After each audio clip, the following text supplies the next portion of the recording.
अस्सलामुअलैकुम। SMTV global के साथ मैं हूं आमना अनफाल। सबसे पहले न्यूज़ हेडलाइंस।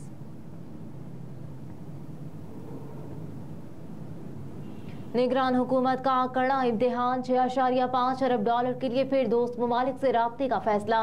निगरान हुकूमत के लिए एक और कड़ा इम्तिहान आ गया है। IMF से मुज़ाकरात के दौरान पाकिस्तान को 6.5 अरब डॉलर के बैरूनी फाइनेंसिंग गैप का सामना है, जिसके लिए हुकूमत ने दोस्त ममालिक से रुजू का फैसला किया। पाकिस्तान और IMF के दरमियान तकनीकी सतह के मुज़ाकरात जारी हैं। ज़राए वज़ारत ख़ज़ाना के मुताबिक पाकिस्तान को 6.5 अरब डॉलर के बड़े बैरूनी फाइनेंसिंग गैप का सामना है। निगरान हुकूमत ने सऊदी अरब और UAE समेत दोस्त ममालिक से फिर रुजू का फैसला कर लिया। IMF से एक्सटर्नल फाइनेंसिंग का प्लान शेयर कर दिया गया। इस्लामी तरक्याती बैंक ADB, आलमी बैंक से भी मदद ली जाएगी। दूसरी जानिब करंट अकाउंट खसारे में कमी के जरिए माली गैप कम होने का इम्कान है। सालाना 6 अरब डॉलर हदफ के मुकाबले 3 माह में खसारा 94 करोड़ 70 लाख डॉलर रहा। निगरान हुकूमत का अंदाजा है कि करंट अकाउंट खसारा 6 अरब डॉलर के हदफ से कम होकर 4.5 अरब डॉलर रहेगा।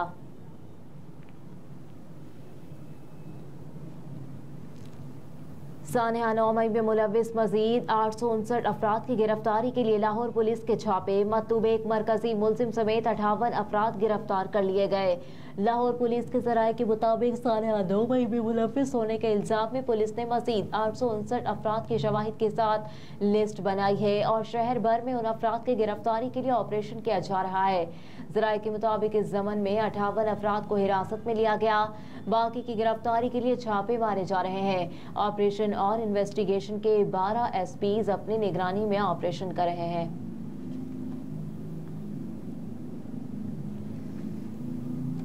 IMF मुज़ाकरात, वज़ारत ख़ज़ाना में 9 नवंबर की छुट्टी मनसूख। वज़ारत ख़ज़ाना ने वज़ारत के अफसरान और अमले की 9 नवंबर की सरकारी छुट्टी मनसूख कर दी, जिसका नोटिफिकेशन जारी कर दिया गया।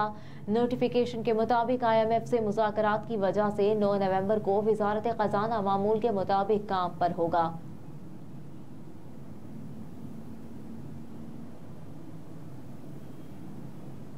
तोशाखाना केस, 190 मिलियन पाउंड में जमानत बहाली केस, नैब तरमीमी ऑर्डिनेंस की कॉपी तलब। इस्लामाबाद हाई कोर्ट में 190 मिलियन पाउंड स्कैंडल और तोशाखाना के नैब केसेस में चेयरमैन तहरीक इंसाफ की जमानत बहाली की दरखास्तों पर समाअत हुई। चीफ जस्टिस आमिर फारूक की सरबराही में 2 रुकनी बेंच ने केस की समाअत की। इस्लामाबाद हाई कोर्ट के चीफ जस्टिस आमिर फारूक और जस्टिस ताहिर जागीरी पर मुश्तमिल बेंच ने समाअत की। वकील चेयरमैन तहरीक इंसाफ सरदार शहबाज खोसा अदालत में पेश हुए। डिप्टी प्रोसिक्यूटर जनरल नैब सरदार मुजफ्फर अदालत में पेश हुए। वकील शहबाज खोसा ने दलाइल में कहा कि एहतसाब अदालत ने अदम पैरवी पर जमानतें खारिज कर दी। चेयरमैन तहरीक इंसाफ ने अदम हाजिरी पर जमानत दरखास्तें खारिज करने के फैसले को चैलेंज किया। दरखास्त में इस्तदा की गई है कि चेयरमैन तहरीक इंसाफ की गिरफ्तारी के बायस पेश न हो सके, जमानत दरखास्तें बहाल की जाएं।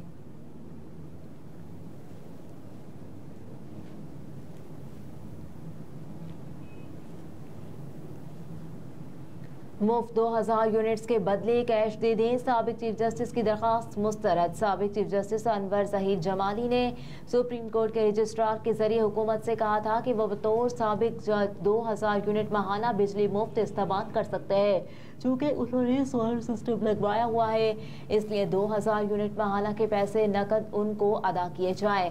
उस खत के जवाब में फाइनेंस डिवीजन ने सुप्रीम कोर्ट के असिस्टेंट रजिस्ट्रार को आगाह किया कि 2000 यूनिट माहाना मुफ्त दिए जाते हैं। अगर वो इस्तेमाल ना किए जाएं तो उनके बदले में नकद रकम देने की कोई पॉलिसी नहीं। सुप्रीम कोर्ट के रिटायर्ड चीफ जस्टिस की माहाना पेंशन 10 लाख रुपए से ज्यादा है।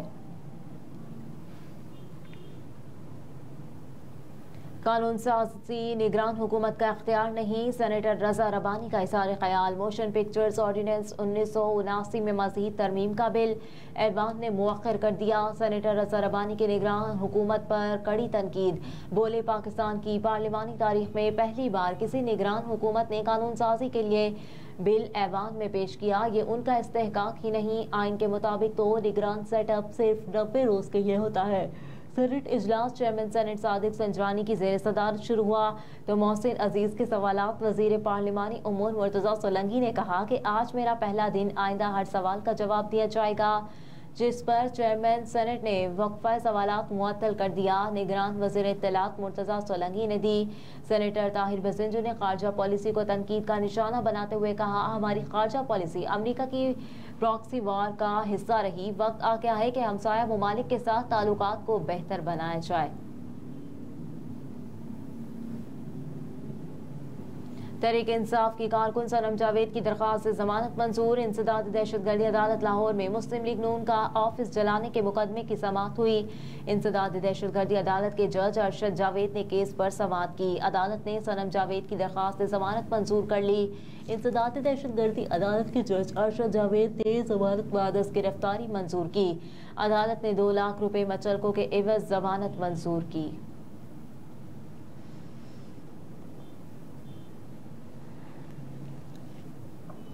स्टॉक मार्केट में जबरदस्त तेजी, मुल्की तारीख का नया रिकॉर्ड कायम कर दिया। कारोबार के दिन में ये पहला मौका है जब 100 इंडेक्स ने 54,000 की हद बहाल की है, जबकि गुज़िश्ता रोज कारोबार के ही दौरान ये 53,950 के करीब से छूकर वापस नीचे आ गया था।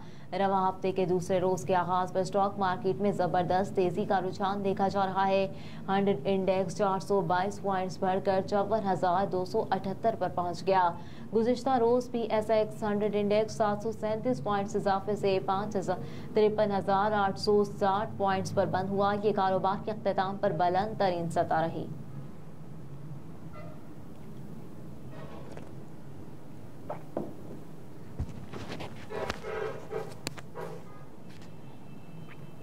यूक्रेन ने रूसी मिसाइल हमले में 19 फौजियों की हलाकत की तस्दीक कर दी। जनूब मशरकी यूक्रेन में जापरजिया के एक शहर में अगले महाज पर होने वाली अवार्ड्स की एक तकरीब पर मिसाइल हमले में फौजियों की हलाकतें हुई।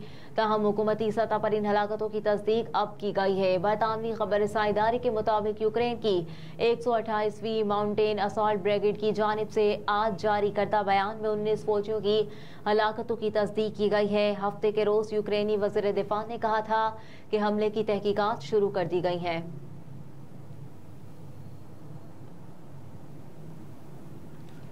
और गजा में इसराइली हमलों में शहीद फलस्तीनियों की तादाद 10,000 से तजावुज कर गई। गजा पर इसराइली बमबारी का सिलसिला 1 माह बाद भी जारी है। अब तक शहीद फलस्तीनियों की तादाद 10,000 से तजावुज कर चुकी। अमरीका ने एटमी आबदोज मशरिक़ वस्ता में तैनात कर दी। इसराइली वज़ीर आज़म ने हमास के करार दिया। गजा में तीसरी आलमी जंग खिलाफ जंग को बार इंटरनेट और ज़राए मवासलात बंद हो चुके। पानी, ग़िज़ाई अशिया, फ्यूल का बहरान पैदा होने के बाद अक़वाम मुत्तहिदा समेत 18 आलमी इदारों ने जंग बंदी का मुतालबा किया है। इसराइल ने एक बार फिर अस्पतालों को निशाने पर रख लिया। इसराइल के मिसाइल इंटरसेप्टर सिस्टम आयरन डोम में खराबी की वजह से फायर की गए रॉकेट वापस इसराइल के अस्पतालों और घरों पर जा गिरे। इसराइली जंगी जहाज़ों ने इंडोनेशियन अस्पताल पर हमला किया। अल शिफा अस्पताल पर हमला करके सोलर पैनल भी तबाह कर दिए गए, जबकि अस्पताल के करीब कसीरुल मंजिला इमारत पर भी बमबारी की गई। हेडलाइंस आप जान चुके। इसके साथ ही न्यूज़ स्टूडियो से फिल वक्त इतना ही। आप देखते रहिए SMTV ग्लोबल।